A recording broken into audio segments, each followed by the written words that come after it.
So we are so fortunate to have Barbara as an alum and as a friend, which is why it is my distinct honor to present Barbara Clarke with the 2023 Dean's Medal.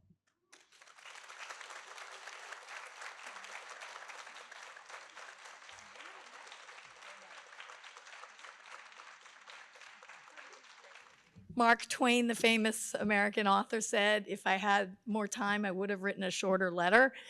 And that's sort of how I've been feeling, working on thinking about what I was going to say today, because there's so much I want to say. I always have a lot to say, but people are standing and, we're going to try to keep this short. And thanks so much for the, introduction and the bio, so now I don't have to go through any of that stuff. So I want to sort of basically talk today about a couple of things, one of which is how you've all been studying capital markets and assets and things like that. I want to talk about social capital, and in particular, how you can use social capital for what I think is the biggest lesson to learn in business, and a lesson that, unfortunately, I keep having to relearn myself.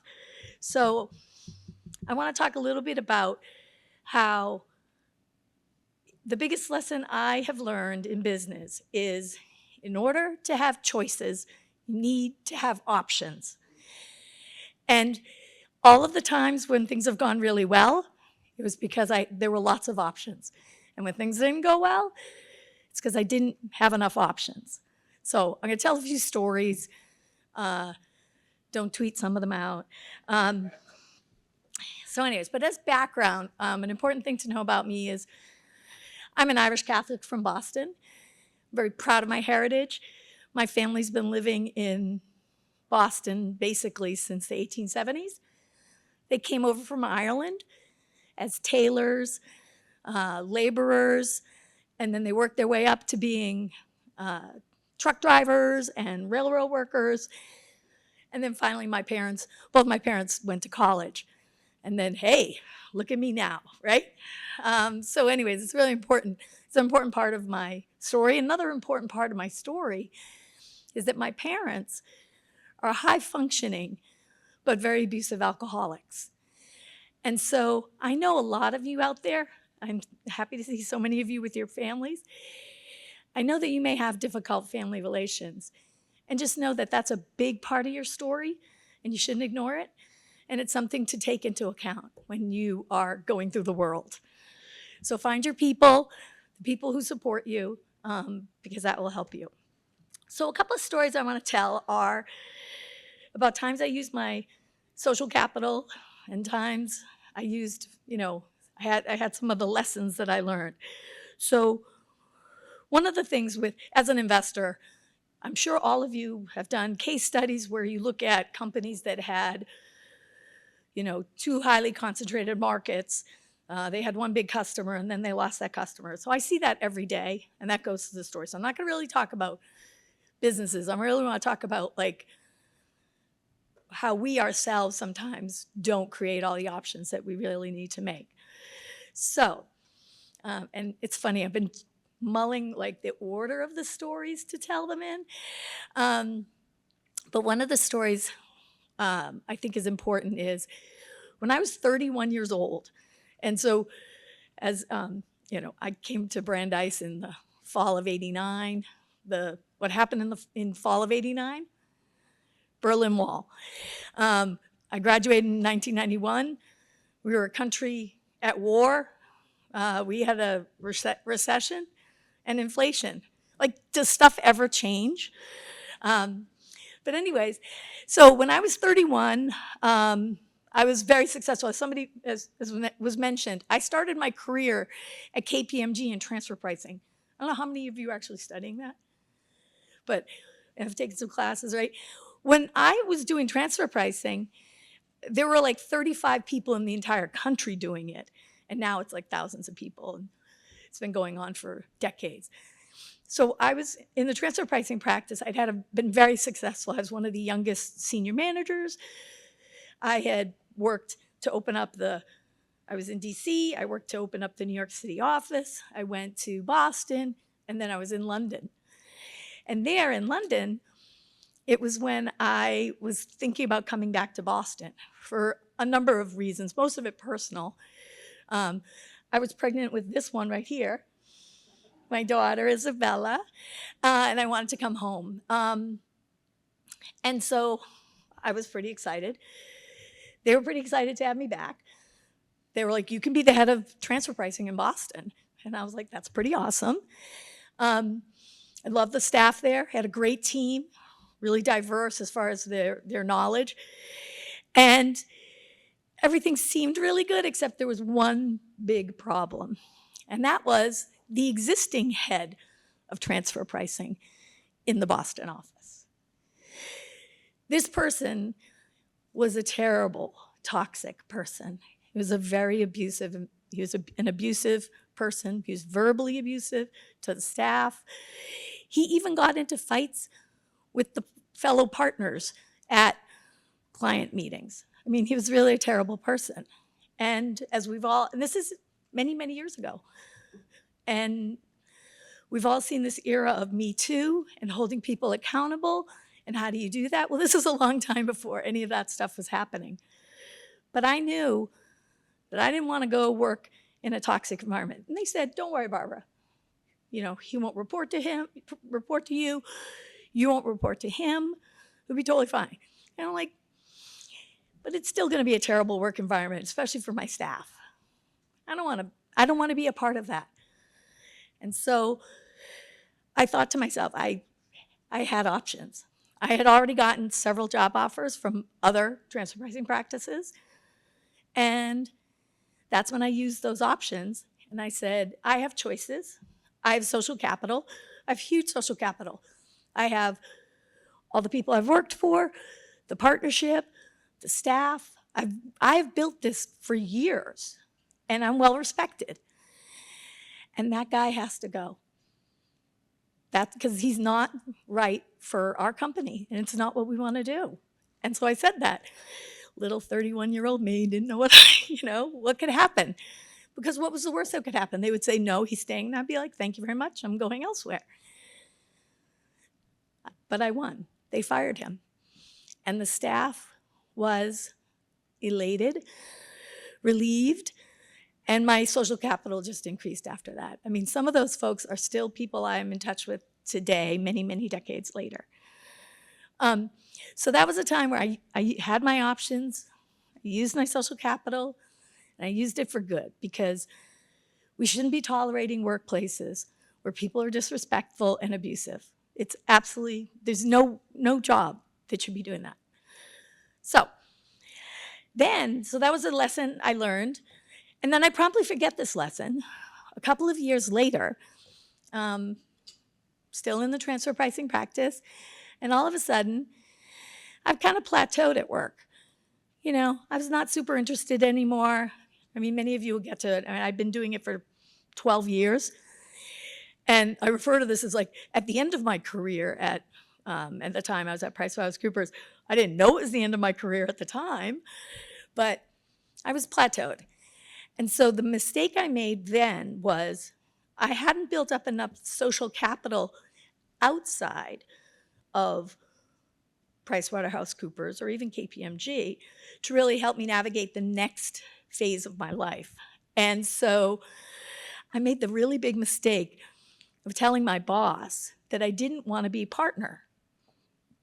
And so that was a big mistake, because at the end of the day, you have to be in the game till you're out of the game. And by telling my partner that I didn't want to be partner, started this whole cycle where I ended up, they stopped investing in me. I ended up, they started to not give me great projects to work on, and they started to even want to take away my clients. And I was like, oh, that's not a good idea, because I love my clients and working with my staff is great. And so my job actually, which was kind of, I had plateaued at, now started to get worse. And what I didn't have then, which I know people have access to now, is I didn't have an executive coach. I wasn't part of a network of people outside my company. I had a huge network inside my company. There are organizations like Chief, which you can form great networks with folks. So I didn't have that social capital to really help me navigate that time. So on a beautiful sunny day in May, much like today, I was just like, there's got to be more to life than this. I got to get out. And so I quit my job, which wasn't a great idea because, you know, I could have leveraged a lot more my network and tried to do things. But don't cry for me, because I was a senior manager. I had a great exit package. So I was able to, like, you know, I was totally fine. So that was a situation where I'm like, just a few years ago, I had used my social capital, and now I had done this, and I was like, oh, man, that's not great. So one of the areas that I use my social capital a lot now is in the area of investing. It's really important that for the companies I invest in, that they know, those CEOs know that they have my full support and I will use my full network. And it can't be something as simple as, oh, if I can send an email to connect a couple of people. No, I've learned the hard way that that doesn't work. That's not how you use your social capital. You have to actually do the work. I, one time, organized a breakfast for one of my companies. She's a CEO of a financial services company. I organized a breakfast in Boston for about a dozen investors. And they all came to this meeting, and I could not believe how mean and terrible they were to my CEO. And we've now referred to that as the mean girl breakfast. And this was the thing I had heard about, but saw it firsthand. And I feel really ashamed that I actually had to see it before I really, really believed it. Because that CEO, she was a 6-time serial entrepreneur. She had raised tens of millions of dollars in venture capital. They treated her like she didn't know what she was talking about. She had no credibility. And the issue with that was, I think it was, she was a black woman, a very successful black woman. And these women just wouldn't give her any credibility. And so if I hadn't seen it with my own eyes, she would never have told me. She would have said, oh, I went to this investor event and, you know, they just weren't interested. But to see it with your own eyes, how really negative people can be and toxic, that's when I decided, oh, I need to up my game. I need to make sure that when I go to these meetings, maybe I've prepped them in advance, or I need to shut down some of these things, the way that people were talking, like question them, like, why are you questioning her credibility? Haven't we already said that she's a 6-time serial entrepreneur? That entrepreneur has gone on to raise, you know, tens of millions of dollars. She's received money from the Rockefeller Foundation and Cerdna and many other really top-notch investors. But it was a difficult lesson for us all to learn that you can't just send emails out and say, hey, come meet this entrepreneur. You have to take that extra step. And so that's something that I pride myself on, that I take that extra step. So, and I hope that you all know that right now, you're standing on a ton of social capital. You all have tremendous privilege. You've come to a great school. You have your great network. Many of you have come very far away, and I think that that's a great skill. My own daughter went to school in California. I didn't take it personally. But I really was happy for that experience. It was really interesting that many of the parents kept saying, how can you let your daughter go to California to go to school? I'm like, how can you not? Because she wanted to have her own place, and California is her place. She's been living there for 8 years. So with that, I encourage you all to build your social capital. It, you know, as I would joke sometimes, like, you never know where it's going to lead you. You know, you might end up with a great job. You might end up with great friends.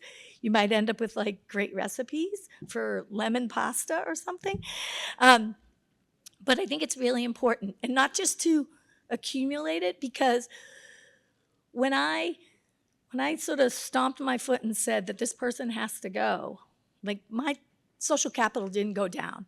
And I know that's not true for everyone. Sometimes you stick your neck out and something bad happens, but it increased. And I think using your social capital, it is something that you can continue to nurture and continue to grow.